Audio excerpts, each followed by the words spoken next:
Sénanville, votre émission que vous avez l'habitude de recevoir chaque mercredi à partir de chez vous, très chers auditeurs, auditrices de la chaîne culturelle. Vous qui êtes déjà en train de nous suivre à partir de quelque part où vous êtes en train de nous suivre, bienvenue. Une voix féminine dans l'islam de la ville de Bukavu que vous êtes déjà en train d'entendre dans le cadre de cette émission Sénanville. Une émission qui vous est toujours présentée par Sami Baloumé et Christian Boussangou. Une émission qui vous parle de tout ce qui se trame dans la ville de Bukavu, côté artistique. Comme d'accoutumé, nous sommes avec Christian Boussangou. Avec lui, nous avons toujours présenté cette émission. Une émission, bien sûr, qui vous produit ou qui vous présente même des shows qui se passent dans la ville de Bukavu.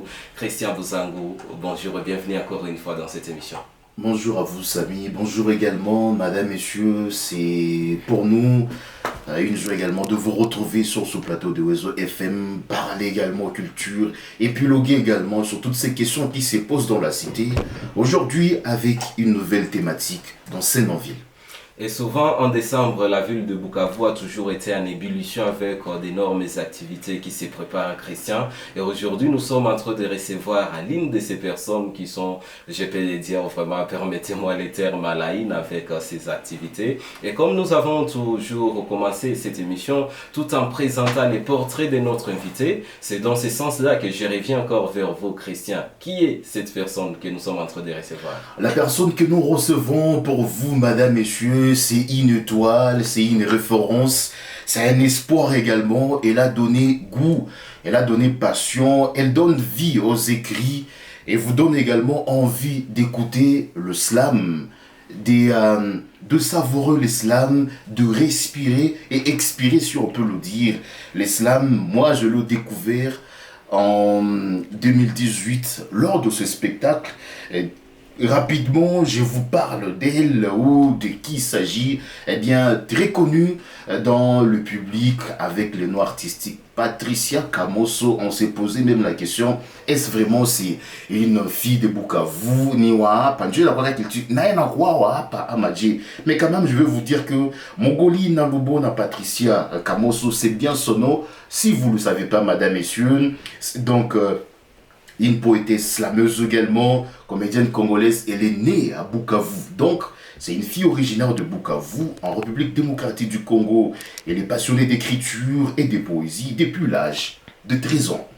Et puis, c'est durant ses études secondaires qu'elle va rejoindre le collectif Passe-moi, plutôt le collectif Bukavu Slam Session, qui est un collectif de poètes, des slameurs de la ville de Bukavu. Et en 2019, elle va donc commencer à prester régulièrement, à communier avec le public au travers les soirées mensuelles de ce collectif et va lancer en 2022 le programme Slam au féminin, pleine d'initiatives, Slam au féminin, avec comme but d'attirer plus de femmes sur la scène de slam. Et joue donc avec ce programme sur ton premier spectacle, solo écrit, interprété par elle-même, avec la mise en scène d'Achille Argus. Un spectacle intitulé « Et qui es-tu ?» le tout premier, produit par Patricia Kamoso, après qui s'est lancé dans cette carrière des slameuses dans la ville de Bukavu. Ce spectacle va également être joué au Burundi.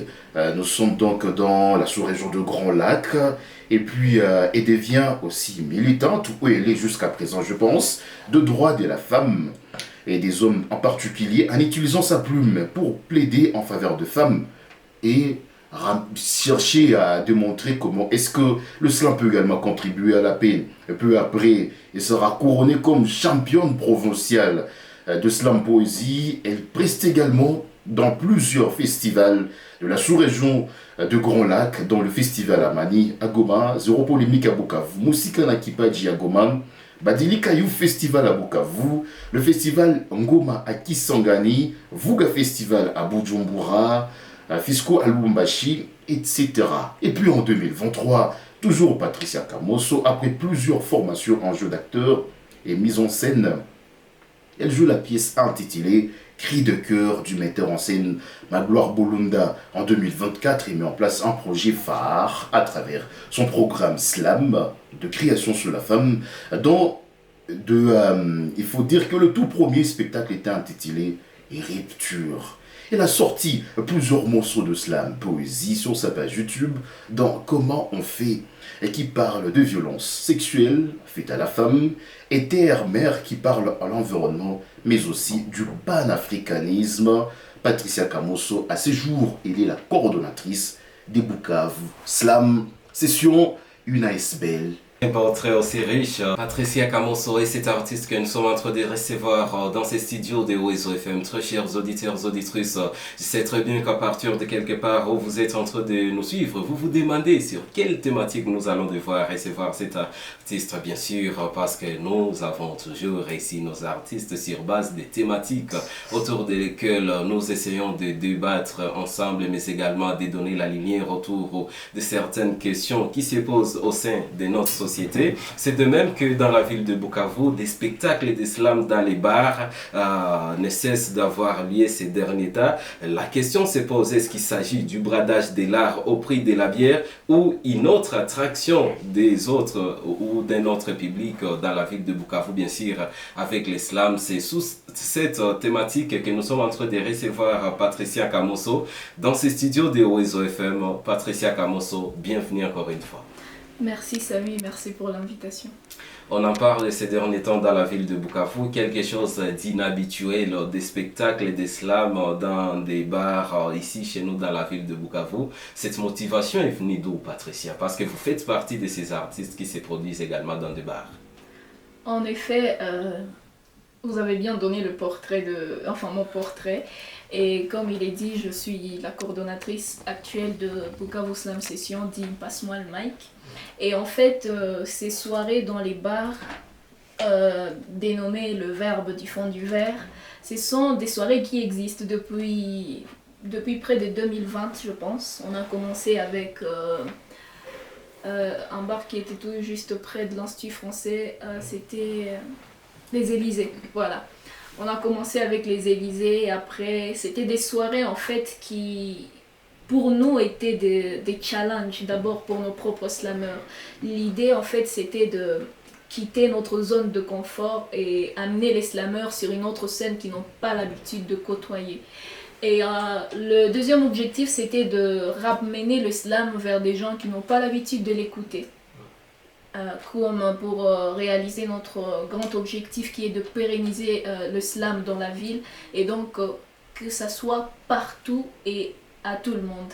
Donc ces idées de soirées dans les bars, c'était justement pour aller vers des gens qui n'ont pas l'habitude d'écouter ce genre de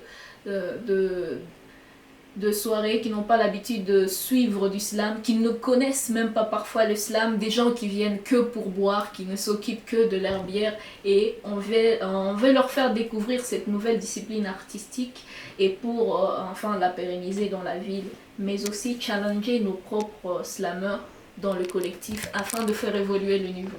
Ils n'ont pas l'habitude de venir vous suivre quelque part où vous vous produisez, mais vous avez choisi bien les suivre là où ils prennent leur bouteille, là où ils sirotent leur verre. Est-ce que vous pensez qu'en les suivant là-bas, ils prennent aussi le temps de vous suivre parce que étant dans ces lieux où ils prennent de la bière, ils peuvent rester toujours trop accro à leur bière au lieu de vous suivre? C'est justement ça, le challenge avec ces genres de soirées. Personnellement, ce sont des soirées que j'aime beaucoup. J'aime beaucoup ces soirées-là parce que ça permet non seulement à un slammer d'apprendre à s'adapter à tout type de scène. On a l'habitude de prester dans des scènes qu'on considère académiques, où il faut des intellectuels tout le temps, des étudiants qui qui comprennent mieux ce que vous leur donnez. Mais avec ce genre de soirées-là, on se challenge. Non seulement on essaie d'écrire dans toutes les langues pour être proche de notre public, mais également on sait limiter notre temps. On sait quand commencer et quand finir pour ne pas acculer des gens. Vous voyez, tu vas pas passer toute une soirée comme c'est pas un karaoké. C'est pas un karaoké, c'est une soirée slam. C'est une scène comme d'habitude et on ne va jamais au-delà d'1h30. parce qu'on sait qu'à un moment donné, ça ne peut plus passer chez quelqu'un qui est déjà à sa troisième bouteille, par exemple. Alors, nos soirées sont vraiment quelque chose qu'on veut faire découvrir aux gens. Et pour savoir si ces gens-là sont captivés, ça se voit en tout cas, ce sont des retours qu'on a à chaque fois. Ces soirées-là, moi je les aime parce qu'il y a toujours un nouveau public qui s'accroche à nous, des nouvelles demandes qui arrivent. C'était une première qu'on a fait chez Brooklyn, je pense il y a une semaine de cela. Et c'était un public qui n'avait en fait jamais connu, qui ne connaissait pas du tout presque l'islam. C'était un public des adultes, des gens un peu dans la trentaine, quarantaine. Et pourtant, ils ont suivi l'islam, ils ont tellement aimé qu'ils en ont redemandé. Ils ont redemandé à ce qu'on recommence une soirée islam. Tout cela veut dire qu'en fait, ils étaient attentifs parce qu'on a su, malgré cette ambiance-là de feu, de bruit et de la bière, on a su captiver par le slam. C'est que, en d'autres termes, c'est quand même un art qui sait s'approcher de tout type de scène, de tout type de personnes. Des retours que vous avez sont des retours de gens, permettez-moi de dire, un peu consciencieux, ou bien sont des retours qui arrivent juste parce que quelqu'un est sous pression de l'alcool et puis il crie, ou bien il vous demande quelque chose étant toujours sous pression de l'alcool. Pensez-vous vraiment que ce sont des lieux appropriés pour l'islam, tant que vous-même vous venez de dire que souvent l'islam est beaucoup plus approprié aux intellectuels, pourtant même dans ces mêmes bars, il y a des gens qui n'écoutent peut-être pas français, mais qui pensent que vous les embêtez, vous les embrouillez avec l'islam.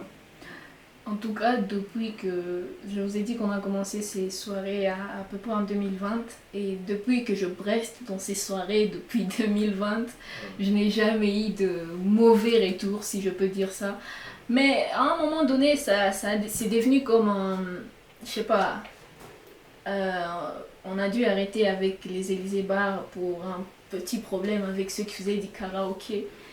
Donc, c'était comme si nous, on venait, voilà, un conflit d'intérêt, on venait dans leur espace. C'est comme si on leur prenait leur espace. Et eux, ils ont voulu à un moment donné que notre public soit le leur, alors que c'était différent. Ça reste différent. Mais ce genre de soirée-là, les retours qu'on a, ils sont parfois directs et indirects. Direct dans le sens où le public, il est là, il réagit à ce qu'on dit, il réagit à ce qu'on fait. Et il réagit positivement. Malgré la pression de la bière ou pas, ils réagissent positivement. Mais ce qui montre qu'il y a quand même une influence dessus, c'est que même après la soirée, demain, tu auras quand même d'autres retours. D'autres retours des personnes qui étaient là et qui vont te dire c'était une soirée de ouf, c'était quand même bien, on aimerait que ça revienne. Alors moi je pense que le slam, ce n'est pas, comme on dit, approprié à une certaine catégorie de personnes, c'est pour tout le monde, ça va partout. Et c'est peut-être une victoire que nous devons célébrer aujourd'hui, de voir que l'islam sait s'inviter partout. Il sait s'inviter sur toutes les scènes. Et aujourd'hui même avec le slam musique, c'est devenu une musique à part entière qu'on peut aujourd'hui partager sur des plateformes de streaming et on peut devenir un artiste à part entière et vivre de cela. Alors la question primordiale et que le public souvent se pose, alors vous avez utilisé une approche propre à vous, aller rencontrer le public dans de bars. Est-ce pour vous c'était un endroit approprié pour bien faire passer le message lié au texte de l'islam?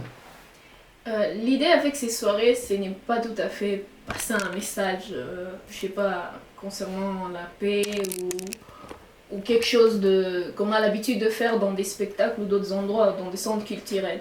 L'idée avec ces scènes-là, c'est de faire découvrir l'islam à d'autres gens. Le faire découvrir, mais d'une façon divertissante. On l'utilise un peu comme une musique dans ce genre de soirée. Mais ce qui est intéressant avec ça, c'est que il y a toujours quelque chose qui t'amène à réfléchir dans l'islam. Il y a toujours, même si c'est de l'amusement, c'est du divertissement, il y a toujours quelque chose qui t'amène à réfléchir. C'est pour ça d'ailleurs que ces soirées-là ne prennent que 1h30, parce qu'on sait qu'au-delà de ça, Dans un bar, ça ne pourra plus passer. Et aujourd'hui, on fait avec le slam et l'humour. Oui, la pression, on connaît quand même ce que fait l'alcool. Mais l'idée, en tout cas, générale de ces soirées-là, c'est de faire découvrir à un autre type de public. Alors, c'est là où réside ma question. Vous faites découvrir une créativité, parce que le temps que vous prenez justement pour écrire un texte et avoir cette ferme assurance que je vais réussir à captiver ou à retenir l'attention d'une ou deux personnes dans ce bar, je pense que c'est énorme. Qu'est-ce que vous générez en faisant connaître comme ça le slam à des endroits dits ou considérés comme des divertissements par outrance?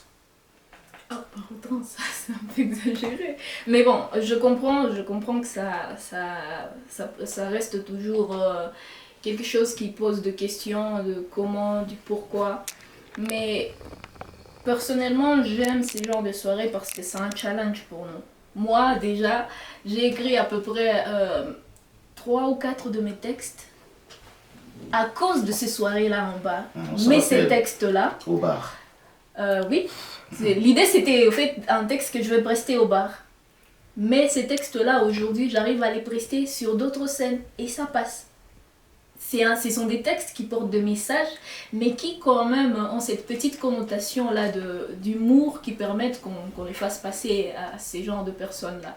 Il y a sûrement des endroits où ce sera encore plus dur. C'est pour ça que je préfère dire des bars plutôt que de boîtes de nuit, parce que là, en tout cas, c'est difficile de parler là où il y a que de la musique forte et tout. Alors, on reste quand même un peu sélectif dans les endroits qu'on choisit.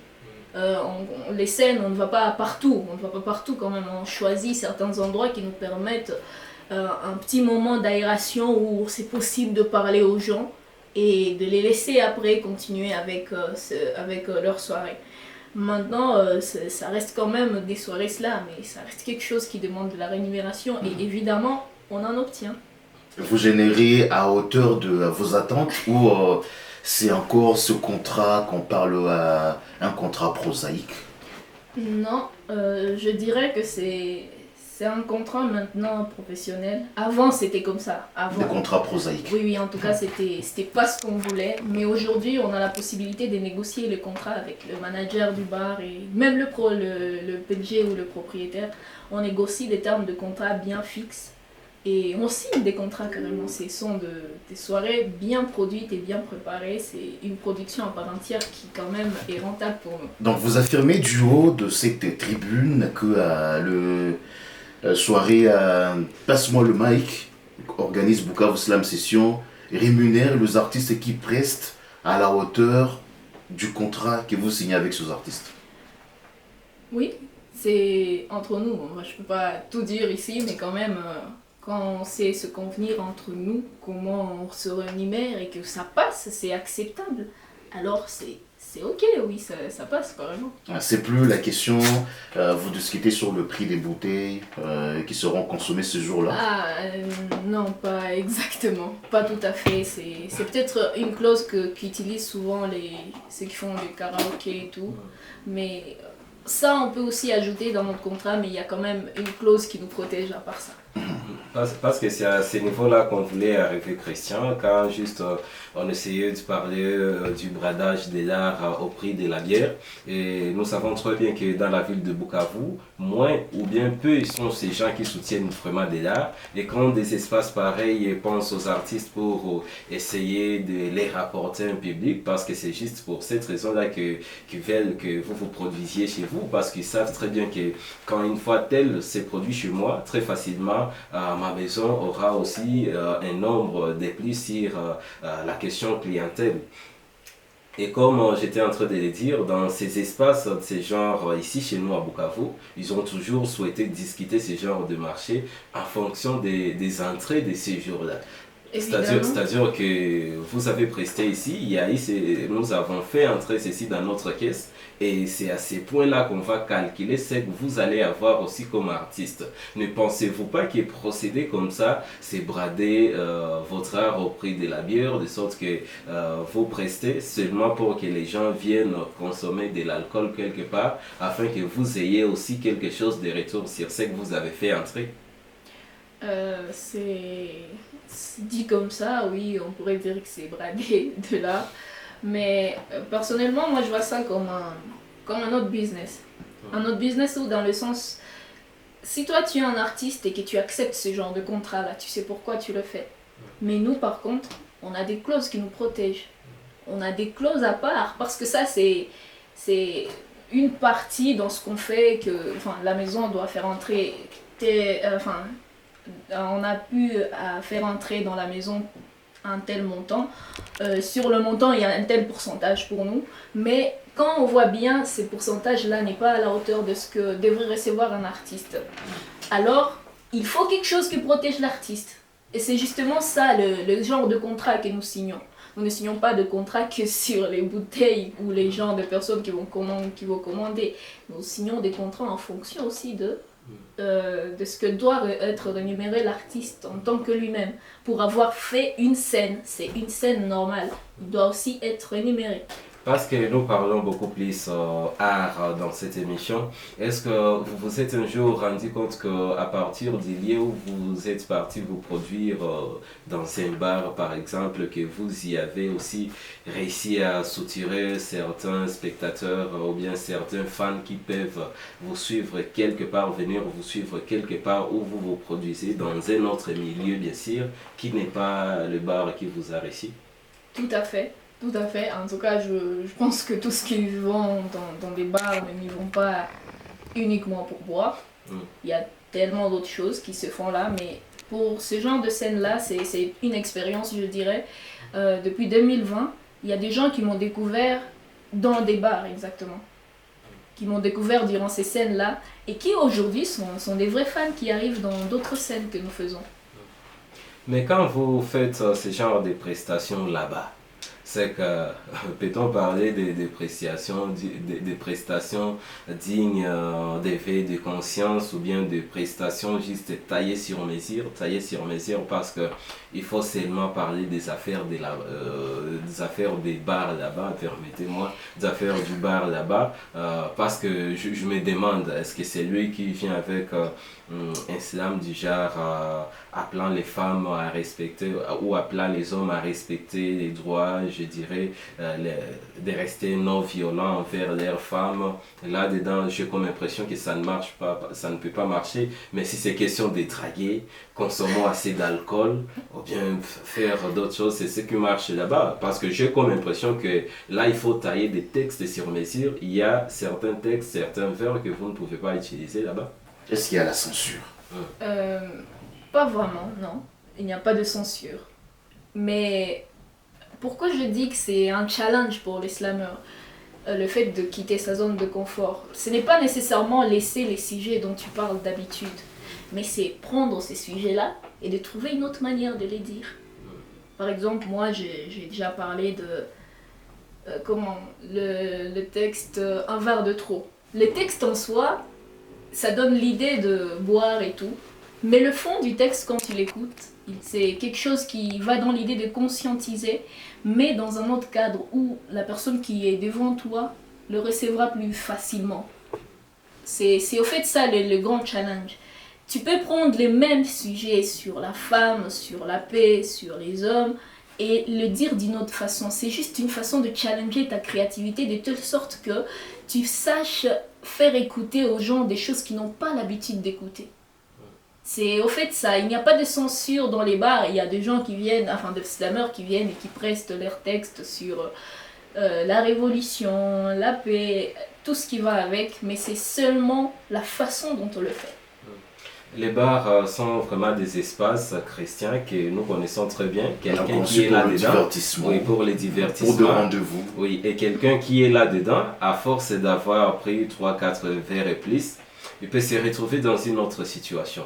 Et vous, artistes, quand vous y partez comme ça, vous n'y partez pas avec une sécurité bien sûr qui peut faire à ce que vous soyez en train de prester tout en sachant que non, contre tout ce qui peut m'arriver ici avec ces gens qui sont en train de consommer, au moins je peux me dire que ma sécurité est garantie. Comment est-ce que vous vous y prenez? Parce que étant une artiste, il peut se faire que vous utilisiez ou bien que vous employez des mots qui sonneront peut-être mal ou bien qui sonneraient mal auprès d'une personne qui est dans une autre allure là-bas et arriver même à dire que non, carrément, il faut que les choses soient réglées ici même parce que c'est la vie aussi de boîte, des bars. Permettez que je parle de bars. Ok. Mais comment est-ce que vous vous prenez face à ce genre de situations? Est-ce qu'il y a des mesures préventives que vous prenez lorsque vous partez vous produire là-bas? Déjà, l'idée, ce n'est pas de provoquer les gens, ce n'est pas de chercher des ennuis. Mais je vois mal ou difficilement quelqu'un prononcer des mots offensants ouvertement vers un public qui est déjà sous pression. En tout cas, c'est difficile pour un slammer d'écrire ce genre de choses. Je suis pas sûre qu'on écrit des choses offensantes au point de nécessiter que ça se règle sur les coups de poing.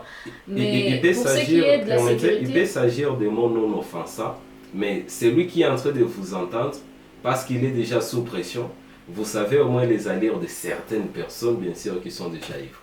D'un simple mot, il peut tirer juste des ennuis et autre chose qui peut se tourner mal. Justement, c'est pour ça que ces soirées-là ne sont pas des soirées karaoké. Ça ne s'étend pas sur toute la nuit en train de jouer de la musique. L'idée de ces soirées, c'est de commencer dans une heure où les gens n'ont pas encore trop bu. Ils sont pas encore vraiment sous pression, où ils sont là, ils arrivent carrément, c'est un début de soirée et ce sont des soirées qui prennent 1h30 maximum. Et justement, l'idée de limiter le temps de ces soirées-là, c'est pour déjà la sécurité et ensuite on sait très bien, on est conscient que être là à essayer de conscientiser des gens qui boivent, c'est difficile, ça reste difficile. Qui ont déjà beaucoup trop bu, ça reste difficile. Mais ceux qui commencent à prendre une ou deux, enfin, ça dépend. Mais en tout cas, je pense que notre sécurité, c'est dans le fait de limiter le temps de ces soirées-là. Au-delà du fait que vous limitez le temps, le public, non seulement ils peuvent mal digérer, comme vous l'avez dit, vous n'employez pas de paroles offensantes à l'endroit du public, mais un public également peut se réjouir par rapport à un texte qu'il a captivé, et puis il veut tout droit aller vers vous. Vous faites quoi? Il veut vous toucher? Non, c'est une expérience que je n'ai pas vraiment connue. En tout cas, que je n'ai jamais fait l'objet d'une telle expérience, mais il m'est arrivé de prester et finir et qu'il y ait des gens qui viennent me féliciter pour ma prestation. Pas sur scène? Non, pas sur scène. Quand je descends de la scène, il y a des gens qui viennent me féliciter pour ma prestation. Je n'ai en tout cas jamais vu quelqu'un dépasser le seuil de la scène, aller vers un artiste pendant qu'il est sur scène. Alors, cette politique ou cette approche que vous utilisez d'aller prester dans de bars, comme vous l'avez signifié dans cette émission, c'est une manière de créer des challenges, une manière également de faire connaître le slam à un public qui forcément ne savait pas que le slam existait à Bukavu. Pensez-vous que vous avez réussi? Je pense que oui. Disons que les soirées dans les bars ont été arrêtées il y a un petit moment quand on a eu des problèmes avec les Élysées. Mais on avait repris avec Caviar Resto. C'était un peu moins bar, mais c'était quand même un bar. On faisait toujours des soirées là-dedans et on a quand même connu des gens qui ont découvert l'islam. C'était leur première fois à entendre parler du slam et qui en sont devenus fans. Justement, on est conscient qu'on ne peut pas attirer tout le monde. Mais quand même, il y a une partie de notre fanbase qui est venue de ces genres de soirées-là. Et aujourd'hui, je pense que si le slam arrive à se faire inviter dans beaucoup d'autres soirées, dans beaucoup d'autres événements sur la ville, c'est aussi en partie par ces soirées-là où les gens ont découvert cet art qui était réservé un peu dans des cadres académiques. Qu'avez-vous changé concrètement par rapport à ces soirées? Sur le plan écriture, sur le plan prestation des artistes, qu'est-ce que ces soirées ont apporté de plus? Ces soirées-là ont apporté un plus de créativité aux slammeurs. Déjà, parce que ces genres de soirées nécessitent, en tout cas, selon moi, d'être un peu plus créatif et savoir faire passer des messages, pas nécessairement dans les mots académiques qu'on utilise, mais dans les mots simples. Faire passer des messages, mais quand même arriver à aller vers un public que tu n'as pas l'habitude de rencontrer, qui est dans un cadre un peu difficile, qui t'écoute difficilement, mais que tu arrives quand même à captiver. Alors je pense que pour les artistes, ces genres de soirées-là leur a apporté un plus à leur créativité, un plus à leur façon de voir les choses, à leur façon de penser, à leur façon d'écrire. À Bukavu Slam Session, vous avez une catégorie. Il y a des artistes qui ont un niveau plus élevé, il y a des artistes avec un niveau moyen, il y a des artistes également qui ont, excusez, je le dis, un niveau, bon, pas moyen, bon, comprenez le terme, quand je dis un niveau pas moyen, ça veut dire inférieur. Comment vous gérez tous ces artistes-là et réussir à les réunir autour d'un idéal commun qui est de faire du slam, un vecteur du changement, un vecteur du développement de la culture locale.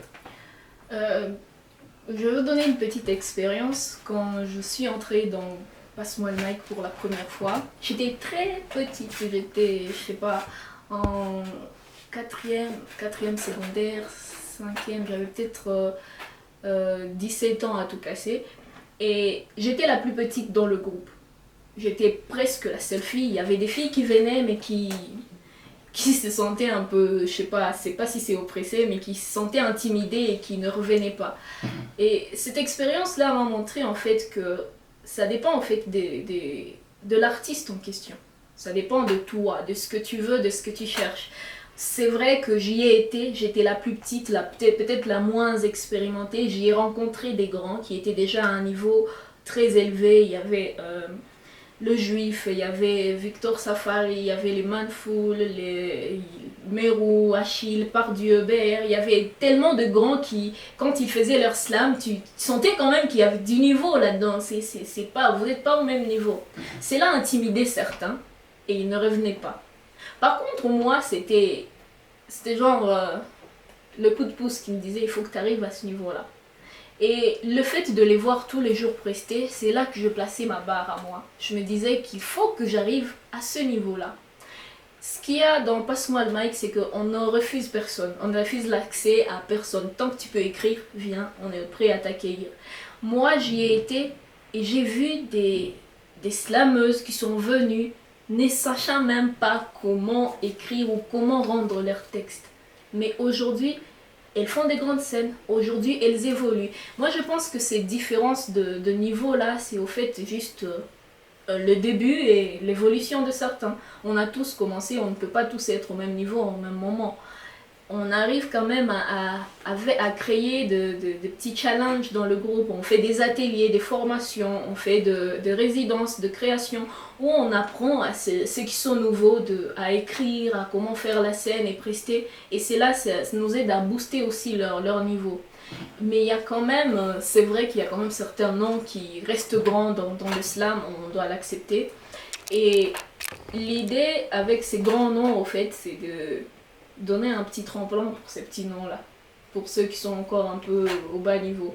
Moi, je pense, et je reste quand même positive, je crois que peu importe ton niveau, tu peux toujours évoluer et créer ta propre personnalité. Et que pensez-vous de ceux qui disent que certains artistes à Bukavu utilisent le talent d'autres pour chercher à être visibles et chercher peut-être à gagner sur le dos d'autres artistes? Avez-vous un jour entendu ce slogan? Le dos. On a coulé à Kumugongo yangu.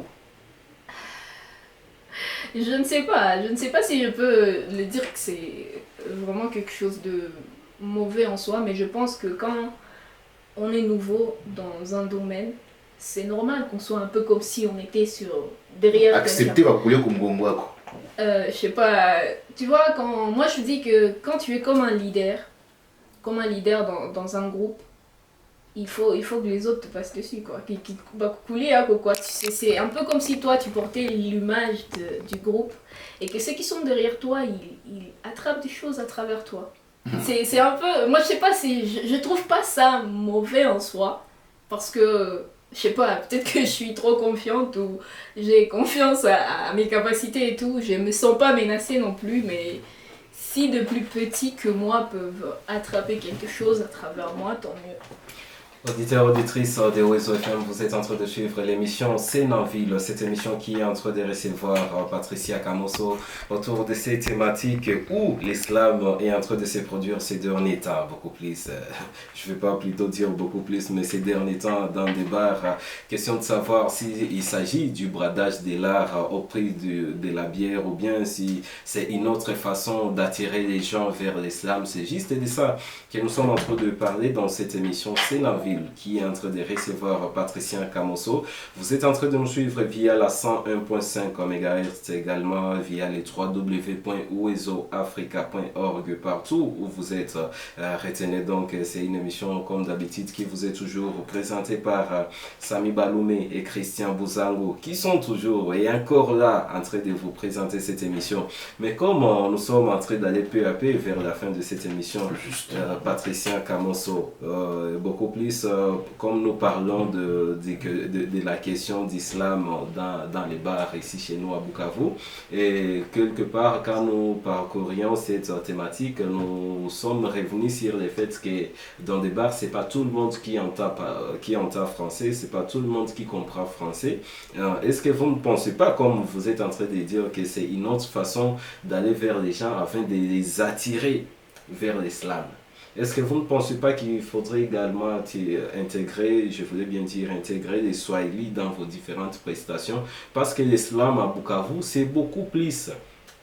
Les Français, on est en train d'oublier que nous avons également nos propres langues qui doivent être utilisées afin que de messages passent, afin que les différentes tendances au moins comprennent, nous retiennent les différents messages qu'on a parfois partagés. Oui, c'est déjà quelque chose qu'on essaie d'intégrer. C'est vrai que la plupart de slameurs le font toujours en français. Moi, je dis toujours que le swahili, c'est beaucoup plus difficile que le français. Désolée, en tout cas, c'est beaucoup plus difficile d'écrire en swahili. Peut-être pour notre propre swahili, ça va, ça passe. Mais le swahili, carrément swahili, le swahili où tu ne mets pas le mot français dedans. Peut-être le nôtre, oui, peut-être le nôtre, on peut faire ça. J'ai déjà essayé d'ailleurs, j'ai écrit des textes en swahili. Difficilement, mais j'écris quand même. Ce sont des soirées justement où les slameurs devraient apprendre à parler ce genre de langue.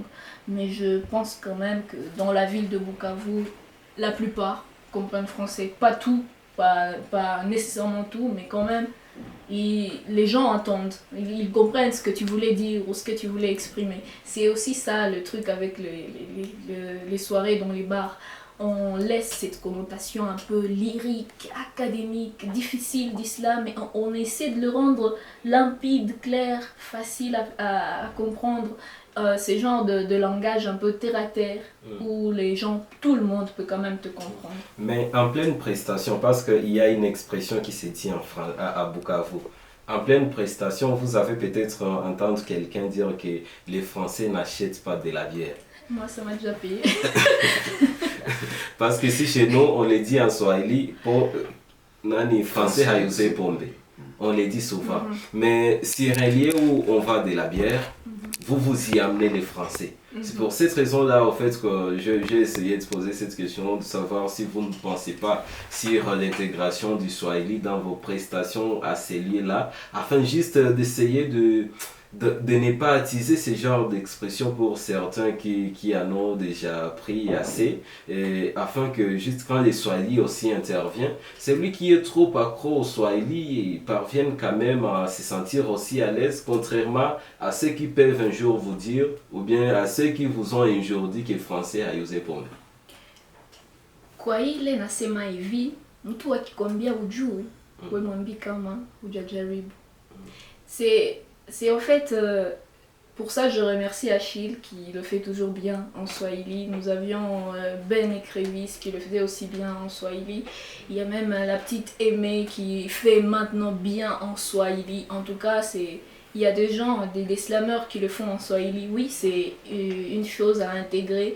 Peut-être notre Swahili facile à écouter, c'est quelque chose à essayer aussi dans le slam pour permettre à ceux qui aiment quand même le Swahili de comprendre aussi et de se sentir dans leur bain. En tout cas, c'est une recommandation que nous allons prendre en compte. La question du bradage de l'art au prix de la bouteille de la bière à Bukavu, une question éminemment pertinente. Il y a l'opinion se pose plusieurs questions. Est-ce que c'est l'esprit avarice qui vous a poussé à aller vers le bar ou c'est la culture démontrer vos pépites au public qui vous pousse plus vers le bar? En tout cas, pour nous, personnellement, pour Bukavu Slam Session, Passe-moi le mic, c'est des soirées qui existent comme le tabernacle du verbe tranquille, le verbe du fond du verre. C'est aussi un programme qu'on a bien établi depuis bien avant. Alors, on n'a peut-être jamais pensé au fait de brader l'art au prix de la bouteille et tout ce qui va avec. Mais pour ce genre de soirée-là, ce n'est pas une question d'avarice, en tout cas, ça ne l'est pas. Ce sont des soirées qu'on a l'habitude de faire, qu'on a toujours fait et qu'on va continuer à faire, mais qu'on va quand même essayer de faire évoluer à l'avantage de nos slammers. Bon, une question de curiosité. Par prestation, la marge de rémunération varie entre combien pour ce genre de prestations? Je dis une question de curiosité. Il faut que je précise ça ici. C'est pas mauvais, peut-être une façon. Est-ce que c'est 100, c'est 200, c'est 500, c'est 1000? Alors, ce sont un peu de secrets professionnels, si je peux le dire comme ça. Mais en tout cas... bon, c'est pas en dessous des 500, on comprend. Alors, disons que c'est quand même dans les 100. Est-ce que Samy a compris? J'ai compris, mais je suis en train aussi de me reposer cette question si la vérité vraiment c'est radite au regard de cette question qui est posée. Parce que quand vous l'avez posée, moi-même je me suis dit que peut-être que cette question ou la réponse à cette question pourra faire à ce que les autres qui sont encore en train de traîner quelque part d'emboîter aussi les pas ou d'embrasser aussi cette voie et voir comment est-ce qu'ils peuvent s'étailler les peu qu'ils peuvent tirer là-bas. Mais je comprends aussi. Mais parce que nous sommes en train de finir cette émission déjà, j'étais en train de revenir sur la question de sécurité parce que comme on l'a dit, peut-être pour tous ces gens qui sont en train de nous suivre, ils peuvent avoir entendu certaines choses se dire, mais à des lieux pareils. Quand on parle de l'art, quand on parle des artistes, ça peut nous aller aussi bien de voir nos artistes vivre longtemps et de ne pas peut-être se retrouver dans certains incidents qui peuvent se produire quelque part. Moi, je voulais insister sur cet aspect, très cher Patricia. C'est mieux dans des espaces pareils, ne pas dire que non, nous y allons au lieu où, ou bien au moment où les gens ne sont pas encore trop ivres, ils n'ont pas encore assez pris à 16 heures, parce que bien sûr c'est 16 heures, mais s'il y a quelqu'un qui y est arrivé à 12 heures, c'est qu'à 16 heures il sera déjà ivre. Mais c'est mieux donc de renforcer votre sécurité quand vous allez en des milieux pareils, parce que ce n'est pas les mêmes cas où quand vous produisez par exemple dans une salle de spectacle quelque part, où vous savez que les gens qui sont là avec vous sont des gens qui sont là avec toute leur conscience et qui sont en mesure de répondre à tout acte ou bien de penser à tout acte avant de les poser. Et c'est dans ce sens-là que j'étais en train avec Christian, parce que des très belles choses que les slammers et slammeuses de la ville de Bukavu peuvent juste vous préparer en marge de votre cérémonie en pleine fête, par exemple de mariage. Pensez aussi à inviter des slammers et slammeuses de la ville de Bukavu pour agrémenter vos soirées comme ça. C'est aussi une très bonne chose. Samy Baloum et Christian Bouzangou étaient à la présentation de cette émission Sénanville qui recevait Patricia Kamoso autour de ces thématiques qui cadraient avec les différents différentes productions d'islam qui s'effectuent ces derniers temps dans des bars ici chez nous dans la ville de Bukavu. Laissez-moi vous signaler que la personne qui était du côté de la technique également derrière la caméra, c'était juste David Bahati. On reste focus sur la chaîne culturelle. Les rendez-vous restent encore pris une fois le mercredi prochain à partir de 16h. Entre-temps, restez bien chez vous et surtout ne quittez pas la chaîne culturelle Oizo FM.